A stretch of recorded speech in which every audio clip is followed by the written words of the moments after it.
Hi friends, this is Sarah from Crafting and Relaxing. Welcome and thank you so very much for joining me.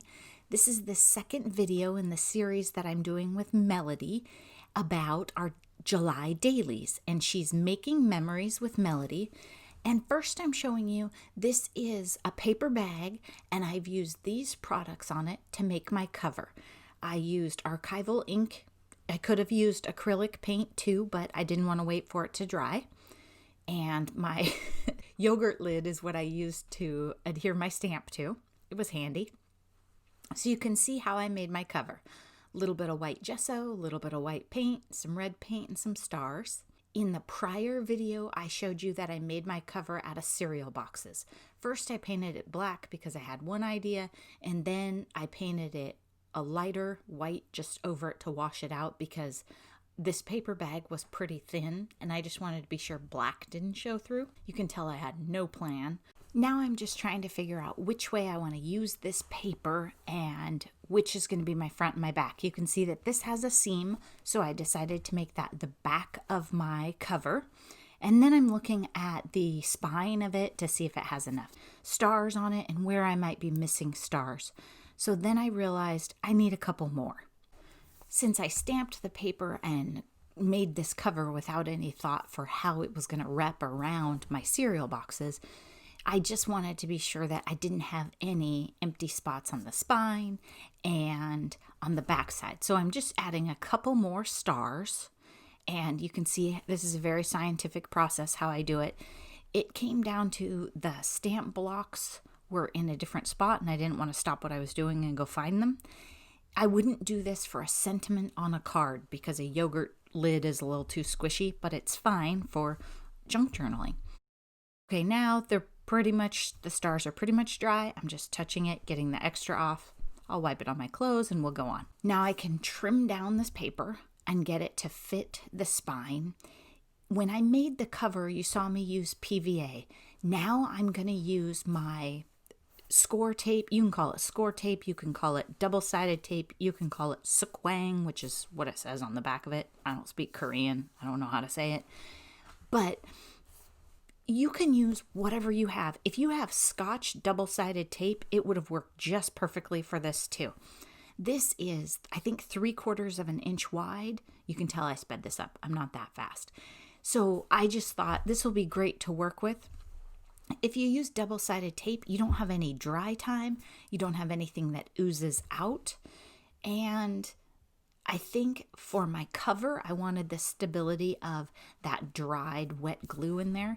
But for this part, I thought it would be just fine. And I didn't want any more warping because my cereal boxes were a little warped. Notice that I left spaces between the adhesive on the back cover. I thought, I'll just kind of take a shortcut and I'll use these little strips. There's a spot where I can tell. You probably wouldn't tell if I made the journal and gave it to you, but I can tell, and I wouldn't recommend doing that. I would cover the whole thing. Now I'm laying it out, looking at it, making sure I've got the right idea. Okay, yes. Don't take, the advantage to this kind of tape is you can decide which parts you want to take off. So if you were using double-sided tape, I wouldn't necessarily put the tape on the whole thing before you start. See, I get to uncover my spine and put just my spine together, and then I don't have a big sticky mess. So that is a definite tricky way to do it. And you can be super careful and peel them off one by one, and I didn't go to that level. I just did section by section. Then I took my bone folder and I'm burnishing it down to make sure that it's adhered nicely. And I didn't do it on the paper bag side because it's thin and my paint has texture and I didn't want to mess any of that up. But I just gave it nice pressure. Then I come in with my Tim Holtz Pokey Tools, one of my favorite tools, and peel all that stuff off as fast as I can. And then I'm repeating the process here, flattening it out, burnishing the whole thing. You could use any heavy flat thing that you have. You don't need a bone folder. You do not need anything fancy for this. Somewhere along the way, I put an F on the inside of that cereal box so I could figure out which is the front and which is the back. See right there, I'm feeling the spot that's a little floppy. If it was a big deal to me, I could slice it, put glue under it, and fix it. I don't care that much. But the front is nice and sleek because I put adhesive all over it. Now I'm trimming it down so I can fold the edges. And essentially this is like mitered corners. For any sewing or craft project that you've ever done, you probably made clean corners at some point. Now I'm just feeling it. It has a super cool texture because it has the two different kinds of paint. Now I got really lucky on the fit because I wasn't paying attention at the end and I lined it up with the seam. I'm taking my bone folder and pre-folding it. So before I put any adhesive in, I'm folding it, making sure I like how the folds are. That paper was thin, but it's crinkly because it has all that stuff. Then for some reason, I lost some footage. I don't know why. So I've slowed this down so you can take a look right here. What I did was I put the tape all around the edges. So I did that middle spine because I wanted it to go the long way. And I did part of it without you. I don't know. Maybe I just didn't push record. Then I'm doing the other side and repeating the process.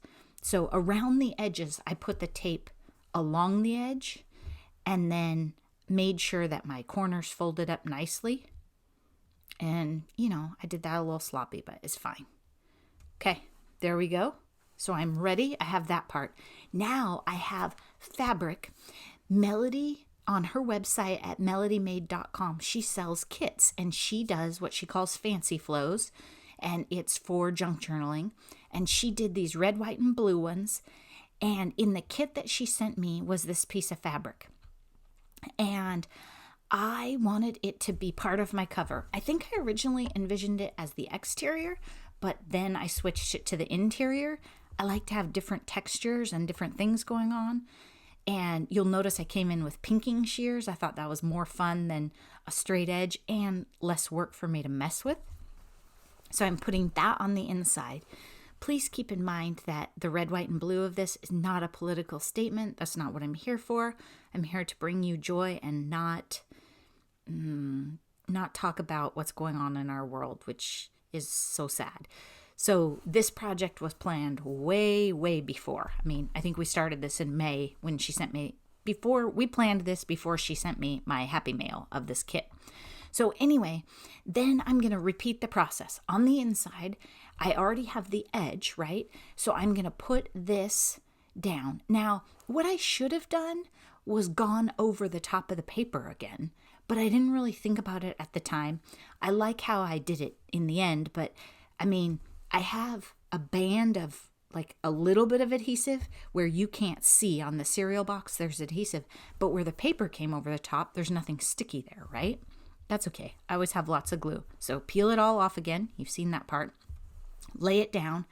Then I got out my Beacons 3-in-1 glue. It smells terrible, but it glues anything. Many of you use Fabri-Tac. I have Beacons. I don't really know the difference. I've never owned a bottle of Fabri-Tac. My 3-in-1 is a little bit old, and so it's a little dry and hard to work with. Like right now, that bottle should be laying on its side to help me.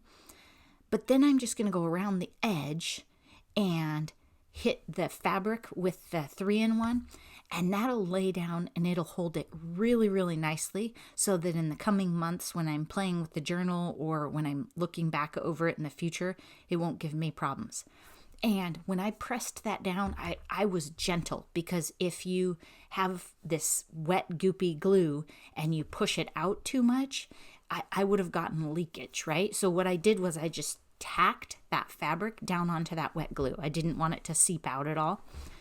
And here I'm doing the same thing with my bone folder. This glue is not an easy cleanup, simple kind of thing. So I'm being a little more careful than I normally would. Definitely more careful than if it was art glitter glue. Just tacking down the edges and getting them to stay.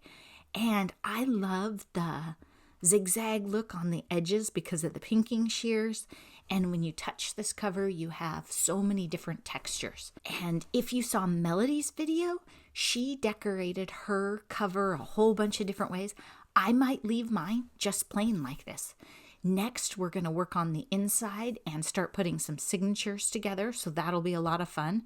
I didn't really think about the size of my cereal box and the thickness when I planned this journal, but That's sort of how I work. So I don't know how many pages I'm going to have. It might be a lot. There you go. That's what my cover looks like. Thanks so much for watching, and be sure to keep an eye on us in June as we create our junk journals, and July as we journal on them. And if you want to do one, go ahead and put together a journal and do a July daily with us. Thanks so much for watching. Be sure you're taking time for crafting and relaxing. Bye-bye.